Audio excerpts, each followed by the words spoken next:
Fala aí rapaziada, bem-vindos ao canal Trash Lixo, eu sou o Lixo, e hoje vou falar sobre o que anda acontecendo com o Cellbit. Pra quem não lembra, de 2015 a 2017, o Cellbit namorava uma streamer chamada Sassá. Você é mulher platina, vai tomar no seu cu! Vai tomar no meio do seu cu, seu filho da puta! Toma ban, retardado! Mulher platina, vai tomar no seu cu, velho! Vai tomar no meio do seu cu, pega o seu cu, vira ele do avesso e toma! E após o término desse relacionamento, a Sassá constantemente comentava sobre como o Cellbit era uma pessoa horrível e que ele foi um namorado extremamente tóxico com ela. Isso acontecia várias vezes, ano após ano. E tudo isso, né, acabou manchando a imagem do Cellbit, que devido aos comentários da Sassá, era taxado de um namorado tóxico e abusivo. Algo que acabou piorando a situação foi que o Cellbit falou que estava indo para a terapia, a fim de se tornar uma pessoa melhor. Muitas pessoas pegaram isso e entenderam como se ele tivesse admitido que foi uma pessoa abusiva, e que ele era o problemático da relação. Indiretamente, acidentalmente, né, confirmando a narrativa da Sassá. E isso só piorou a situação dele. Devido a isso tudo, ele perdeu diversas oportunidades de trabalho, já que nenhuma marca pública gosta de se associar com pessoas com esse tipo de bagagem. E recentemente esse assunto voltou à tona mais uma vez, devido a um tweet da Sassá que diz... Primeiramente ela tá respondendo a um tweet, né, que diz: nunca vou esquecer dela dando detalhes de como era doido pra dar... como era doido dar a buceta pro Cellbit, porque o pau dele era grosso. E ela vai lá e responde, né: eu queria muito que vocês parassem de ficar revivendo uma agressão sexual que eu sofria sem ter noção das coisas, como se fosse engraçado. Infelizmente eu achava normal sentir dor e sofri uma pressão do caralho para alimentar a autoestima dele publicamente. Então falava merda achando que iria agradar. Tomem vergonha na cara, bando de imbecil. Após ela basicamente acusar ele de agressão sexual, o Cellbit publicou um Google Doc, se defendendo dessa acusação e contando toda a história do relacionamento entre os dois. Só que dessa vez, da perspectiva do Cellbit. Sobre a acusação de agressão sexual, o Cellbit usa a sua sexualidade como defesa, e conta como a Sassá era quem iniciava todas as relações entre ambos. E ela também sempre mencionava o fato do Cellbit não se interessar em sexo quando estavam entre amigos, a fim de humilhar o Cellbit. Tá aqui, né, o trecho do doc. Eu sou assexual. Todos os meus amigos pessoais sabem há muitos anos que eu sou assexual. E eu até já mencionei em alguns lugares publicamente. Minha sexualidade nunca foi um assunto que conversei muito sobre, mas também nunca me esforcei para esconder. Resumidamente, isso não significa que eu não consigo ter sexo, mas eu simplesmente não tenho interesse ou vontade. Tá aqui um print, né? Basicamente de uma conversa que ele teve com um dos seus amigos, onde ele fala abertamente que é assexual e explica basicamente, né, o que é ser assexual, né? Já com minha ex-namorada que me acusou de agressão sexual, nós tínhamos relações constantemente e sempre que ela queria. Era sempre ela que iniciava e ela sempre me cobrava o que tinha de errado comigo. Era um assunto que ela sempre trazia à tona para me humilhar entre amigos. Às vezes com piadinhas, mas em outras vezes muito mais expositivas. Em uma ocasião, por exemplo, saímos com algumas pessoas e ela pediu para uma dessas pessoas me dar uma aula de sexo para eu fazer as coisas com mais vontade. Também pedia constantemente para que eu fizesse exames e tratamentos médicos para tentar me consertar. Todas as relações sexuais que eu tive com ela iam até ela se sentir satisfeita. E então ela pedia para que eu terminasse sozinho. Outra coisa que o Cellbit fala é sobre como a Sassá diversas vezes comentou publicamente sobre a vida sexual dos dois. Isso fez com que ele se sentisse pressionado a ir ver logo o que tem de errado com ele, entre aspas, né? Mesmo sabendo que era um assunto que eu não gostava de expor, ela ainda falava publicamente da nossa vida sexual, só para que eu me sentisse mais pressionado a ir ver logo o que tem de errado, entre aspas. E tá aqui um clipe, né, da Sassá falando do órgão genital do Cellbit, né? O de vocês deve ter 10 centímetros, né, pra vocês ficarem falando essas coisas. O dele é normal. Mano, o dele aqui é grosso, daí machuca. Mesmo com essa defesa sendo extremamente fraca, já que tanto a Sassá quanto o Cellbit não mostraram evidências, isso tudo ocorreu há mais 7 anos. Ou seja, acho bem difícil eles conseguirem encontrar algum tipo de prova. E a Sassá perdeu tanta credibilidade com o passar do tempo, que apenas o fato do Cellbit mencionar que ele é assexual acabou sendo suficiente para o Cellbit se defender. Se a Sassá não fosse tão esquizo e não seguisse esse padrão dela de todo ano acusar o Cellbit de algo, as pessoas levariam essa acusação mais a sério, e a sexualidade do Cellbit nem seria levada em consideração por muitos. Após isso, o Cellbit menciona um abuso que ele sofreu quando mais novo. Não vou entrar em detalhes nessa parte, já que eu não acho que seja necessário. Ele menciona esse tópico a fim de apontar de que ele está sendo acusado de algo que ele mesmo já sofreu. Depois de falar sobre a acusação mais recente da Sassá, o Cellbit fala toda a história do relacionamento entre os dois, apontando cada narrativa levantada pela Sassá e fala diversas vezes em quais ela manipulou ou mentiu sobre os fatos. Isso aqui, né, basicamente é no começo da relação entre os dois, quando os dois ainda estavam se conhecendo, né, mas a Sassá já tinha demonstrado interesse no Cellbit e vice-versa, né. Perguntei quem era na foto e ela me disse que era um meme que estava fazendo fingindo ser um amigo. Continuamos flertando e trocando mensagens por um tempo. até uma pessoa me alertar que ela aparentemente tinha um namorado. Ela namorava com um jogador profissional de LoL e tinha ido ao evento XMA como acompanhante dele, já que o time dele estava participando de um campeonato nesse evento. Quando perguntei sobre, ela me disse que ele era só um rolo, não era, eles namoravam, mas que ela ia terminar em breve, porque ela alegava que ele era escroto com ela, entre aspas, né? Ela dizia que só estava esperando o momento certo para terminar com ele, porque ele, entre aspas, estava em campeonato e ia afetar a carreira dele. Enquanto isso acontecia, ela me pediu para viajar até a cidade dela para a gente se encontrar. Foi então que alguns dias depois, nós nos encontramos em Monte Alto, uma cidade pequena no interior, onde ela morava, e ficamos juntos em uma pousada. Tá aqui as provas, né, que o Selbit foi a Monte Alto, né, e tá aqui a prova que a Sassá morava em Monte Alto, né. Foi nessa pousada que ela traiu o namorado dela comigo, enquanto eu perdi a virgindade, acreditando que ela já nem falava mais com ele. Como era minha primeira vez, ela constantemente reclamava e fazia piadas por eu ser inexperiente. Eventualmente, ela me pediu para que eu ajudasse ela a escrever uma mensagem de término pro namorado dela numa chamada de Skype. E finalmente nós poderíamos ter um relacionamento de verdade, mas o estrago já estava feito. E eu só não tinha percebido ainda. Eu não tinha percebido onde eu estava entrando. Era a minha primeira namorada. Eu estava apaixonado por uma pessoa que estava manipulando e mentindo pro seu namorado anterior, enquanto fazia o mesmo comigo. Alguns meses se passaram, namoramos à distância por um tempo, e depois nós dois nos mudamos para São Paulo, em apartamentos diferentes. Ela foi morar com a irmã dela e estudar na faculdade, e eu me mudei com alguns amigos para um apartamento. Todo esse contexto inicial é importante para o que vem a seguir. E agora o Selbit conta seu lado das histórias contadas pela Sassá, onde o Selbit supostamente foi abusivo ou tóxico com ela. Eu vou ler partes dos relatos do Selbit. Eu vou deixar também um link do doc na descrição, caso você queira ler tudo. Não acho bom, né? Caso você queira o contexto completo, mas vamos lá. Entre outras coisas, ela disse que eu expulsei ela de casa, que ela foi trancada no banheiro, que eu xingava ela e que eu joguei as coisas dela fora. Eu lembro que teve mais de uma vez que, tipo, ele queria me quicar da casa dele. E daí eu me trancava no banheiro, chorando. Tava lá trancado no banheiro, esperando ele parar de gritar comigo. Daí, um amigo tinha me mandado mensagem no Messenger, tipo, no Face. Aí eu falei, mano, é melhor a gente não conversar mais, porque o meu namorado, ele fica muito incomodado, sente muito ciúmes. Então, tipo, sei lá, melhor a gente, tipo, só dar uma cortada, vai ficar de boa e tal. Ele ficou puto com essa mensagem. E, tipo, ele ficou brigando comigo mocota. Ele me jogou pra fora da casa dele, entende? Tipo, eu tava descalça, ele me jogou pra fora, na rua. Fiquei esperando, fiquei interfonando. Ele ficou falando que ia tirar, tipo, minha digital do prédio lá pra entrar. E ele jogou as minhas coisas fora. Tipo, o meu tênis, a minha mochila, ele jogou tudo no lixo. Uma mulher pegou, tipo, quando ele finalmente deixou eu entrar, ele me deixou mocota chorando na porta da casa dele também. Mano, tipo, a situação toda foi muito bad, tá ligado? E quando eu voltei pra pegar, tipo, meu celular, as minhas coisas, tipo, ele tinha jogado no lixo, daí a mulher tinha pegado. Daí, tipo, a gente meio que foi atrás, assim. Daí ele me devolveu minhas coisas, mas eu já tinha passado, tipo, boa parte da manhã e boa parte não, comecinho da tarde, tipo, chorando de desespero e ele, tipo, me xingando, tá ligado?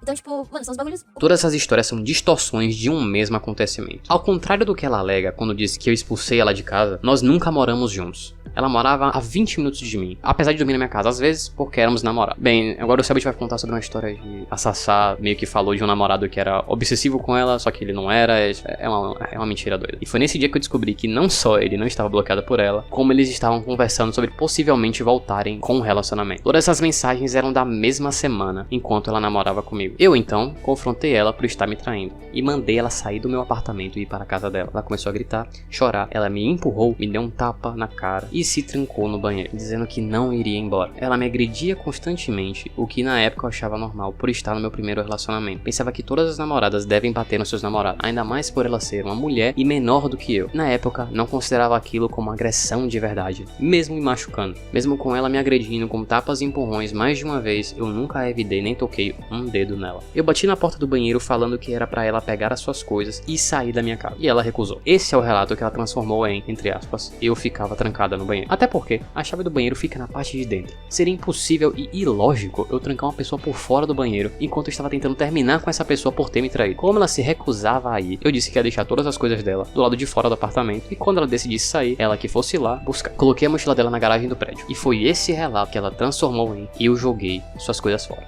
entre aspas, né? E sim, eu xinguei ela quando eu descobri que fui traído. E ela me xingava tanto quanto eu xingava ela, se não mais. Qualquer situação que acontecia, ela me fazia me sentir um monstro, literalmente inventando frases que eu nunca falei e fazendo eu acreditar que disse coisas que não lembrava. Depois disso, nós ficamos separados por alguns meses, mas ainda mantemos contato e nos vimos algumas vezes. Ela inventou dezenas de desculpas diferentes, desde que não era exatamente isso e eu entendi errado, até que ela estava falando aquilo pro ex dela porque ela tinha medo de que ele fosse fazer alguma coisa comigo. Ela sempre sabia exatamente como falar e manipular as coisas de maneira convincente.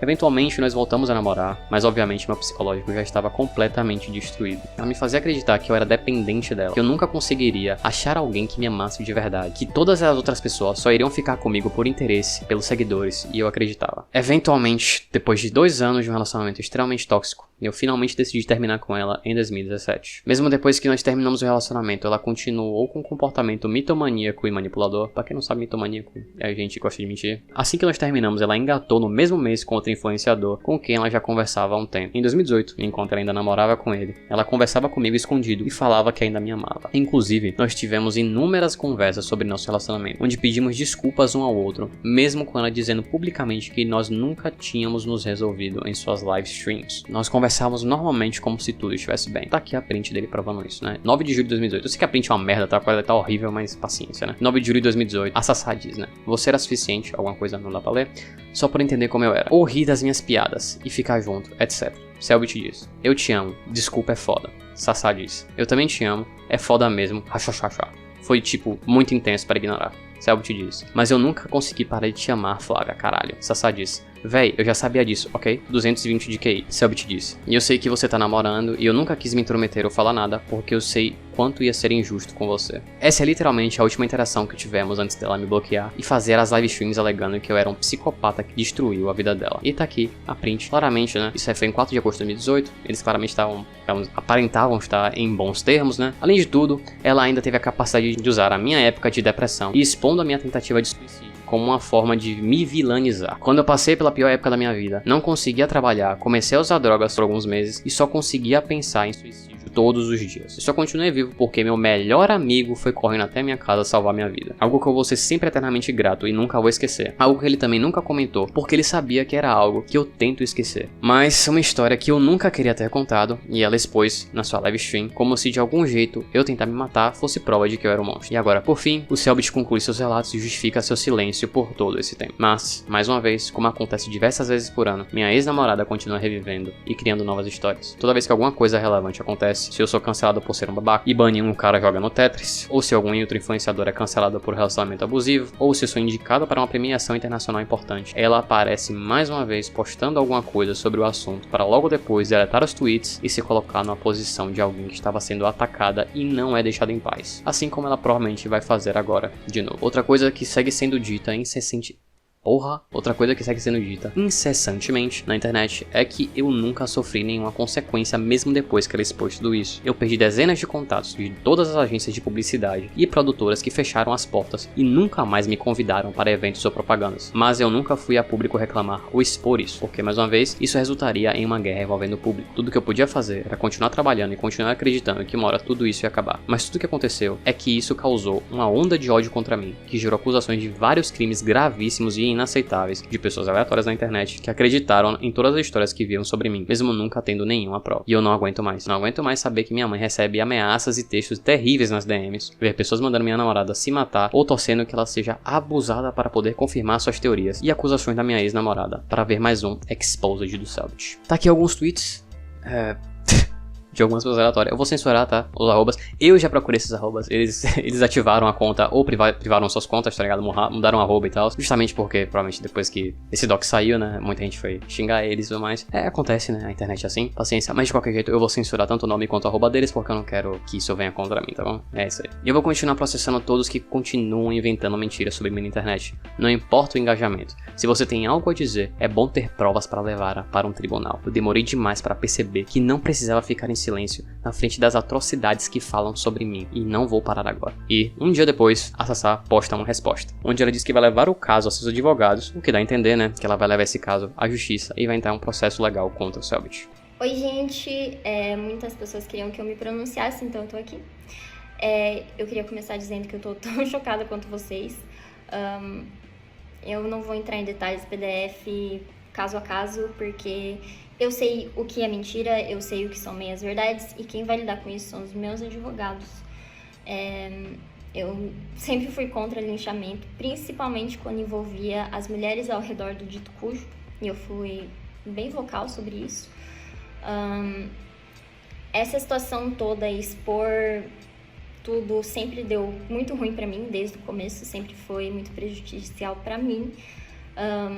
Então, por isso que eu acho que eu não quero mais me expor publicamente. Quem vai lidar com isso não é a justiça da internet, é a justiça mesmo. E eu não tive medo antes, não vou ter medo agora. E eu tô muito bem amparada. Valeu. Obviamente que essa situação toda é extremamente triste. Mesmo eu não gostando muito do Selbit, simpatizo muito com ele nesse caso. Às vezes uma pessoa errada que você deixa entrar na sua vida pode lhe causar uma dor de cabeça por muitos anos. E mesmo que esse tipo de situação não precise ser pública, né? Nunca precisou, na verdade. Quem fez ela ser pública foi a Sassá. Acho meio ridícula essa ameaça jurídica que ele fez no final. Entendo que esses random estão espalhando mentira no seu nome, mas porra, mano, tu processar um monte de randola de internet, uma dor de cabeça que definitivamente não vale a pena. Uma coisa muito interessante é que esse doc quase não tem evidências. As únicas evidências são aquelas que provam que ele e a Sassá ainda estavam em bons termos, né, em 2018, mesmo ela dizendo que eles nunca haviam se resolvido e que não se falavam. Mesmo assim, devido ao fato de que tudo isso ocorreu há muito tempo, isso acaba justificando a falta de prova. Outra coisa que fortalece a narrativa do Selbit é o fato da Sassá não ser uma narradora confiável. Ela basicamente perdeu toda sua credibilidade devido ao fato de que todo ano ela aparece com algum podre novo do Selbit. Mesmo assim, toda essa situação continua sendo um duelo de narrativa sem evidências suficientes. Esse doc claramente foi feito para mostrar que a Sassá tem um padrão de mentir e manipular, e que não devemos acreditar cegamente no que ela fala. Além disso, a narrativa do Selbit acaba retratando ele como um menino ingênuo que foi manipulado por uma mulher que já tinha fama de mentirosa e que sabia que ele seria um alvo fácil. Mesmo isso sendo um pouco ridículo, tá ligado? Tipo, você não precisa ter namorado antes pra saber que, tipo, você começa a namorar alguém que já está em outro relacionamento